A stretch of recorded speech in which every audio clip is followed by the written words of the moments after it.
Hello ladies, Barbara here. I want to read you this email.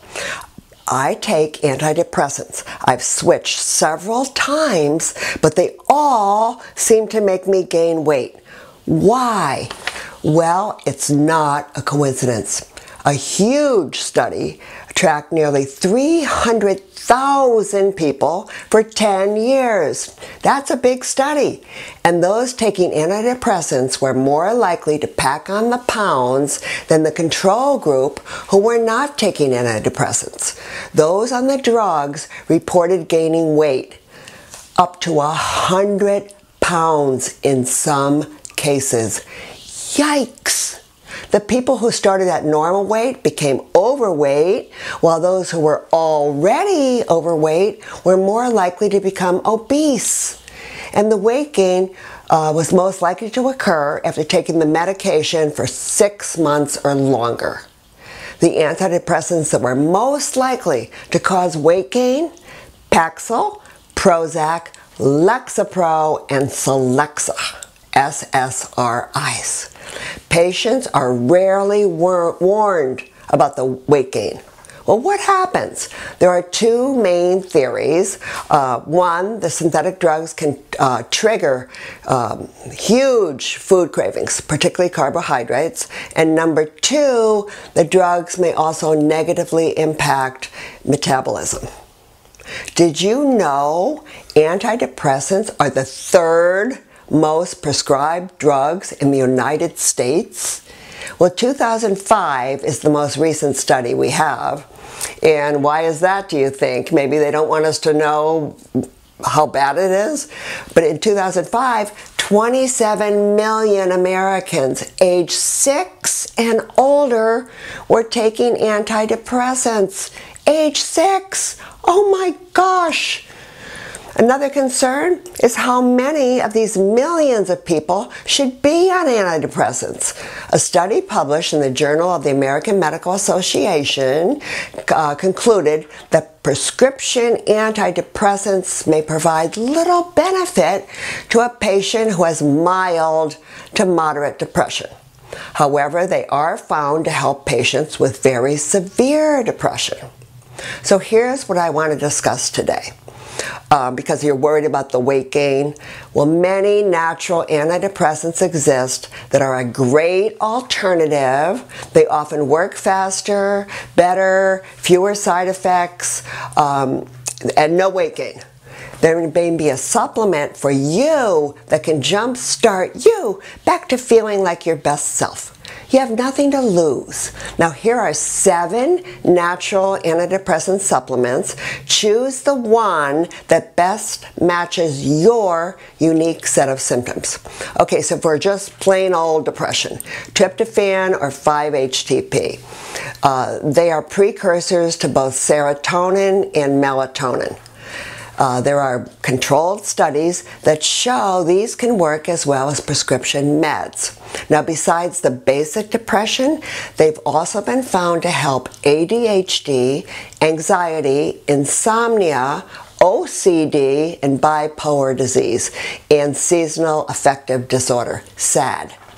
Now, I want to caution you, you can't take tryptophan or 5-HTP along with an SSRI because taken together they can cause a potent, serious condition known as serotonin syndrome. So you have to be weaned off your antidepressant if you want to choose one of these.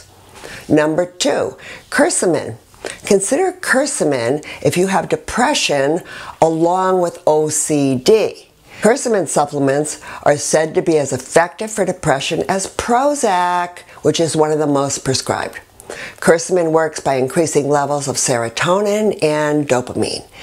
Serotonin is the brain chemical responsible for happiness, and dopamine is your motivation molecule. It's also in charge of your pleasure reward system. Number 3, rhodiola rosea. If your depression is accompanied by fatigue or is caused by SAD, the seasonal affective disorder, try rhodiola. It increases activity of serotonin, dopamine, and norepinephrine, which increases physical stamina to reduce fatigue. Again, it can actually reduce depression faster than prescriptions.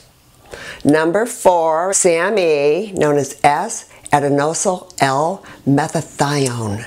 Choose SAMe if you want to add something to your natural, something natural as you're weaning off your drug.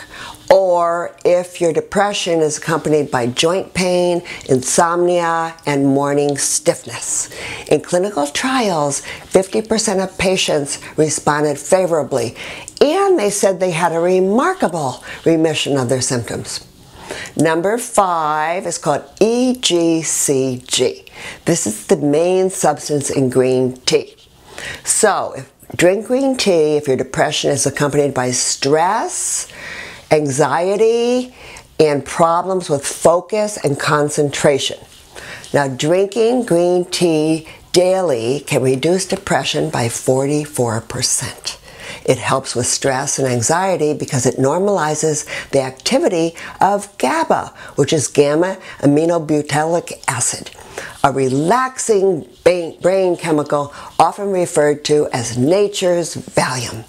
It alters your brain wave patterns, putting you in a relaxed, but you'll still be attentive state, similar to anti-anxiety drugs. So don't go with any EGCG supplements. That's not the way, because only 1% is found to get absorbed. You also want the L-theanine that's found in the green tea, so you want to drink it. 6, St. John's wort. You've probably heard of it. Be careful with this one. It has been one of the most popular natural antidepressants for years, but St. John's wort is a risky herb with many side effects. It can increase blood pressure, cause nausea, dizziness, it can make your dementia worse, and it can trigger psychoses in bipolar patients. And ladies, it can make your birth control pills less effective, and also interacts negatively with lots of other meds or supplements. So it should not be taken with any antidepressant drugs because it can cause serotonin syndrome, which we discussed. So by the same token, don't mix it with any substance that works by raising serotonin like 5-HTP and tryptophan. I personally believe St. John's wort is just not worth the downsides unless you've exhausted all other possibilities. And last, a really overlooked little guy, fish oil. Using fish oils has proven to be effective for basic depression, bipolar, ADHD, postpartum depression, SAD, and even schizophrenia. Be sure to get a form with EPA and DHA in a ratio of 720 to 480 milligrams. So, in conclusion, nature provides a medicine chest of natural antidepressant herbs, amino acid, and oils that have been studied and shown to work as well as prescriptions. Some work better, faster, and almost always with fewer side effects when compared to drugs like SSRIs, and no weight gain. I hope you can break free if you are taking pharmaceutical drugs to help improve your mood and well-being, but do not go cold turkey. You have to wean, and if you're severely depressed, you probably need them. A wise doctor once told me this: if you are going through a trauma, like the death of a loved one or some other traumatic event, short-term antidepressant drugs can be most helpful for a time. Then you stop. If you're generally feeling blue with no zest for life and suicidal thoughts for a long period of time, an antidepressant may be your answer to get yourself back on track. When you go to the doctor with these symptoms, advocate for yourself. Remember, doctors love to prescribe, but feeling like a zombie is not what healing should feel like. Thank you for watching. I want you to feel happy and great.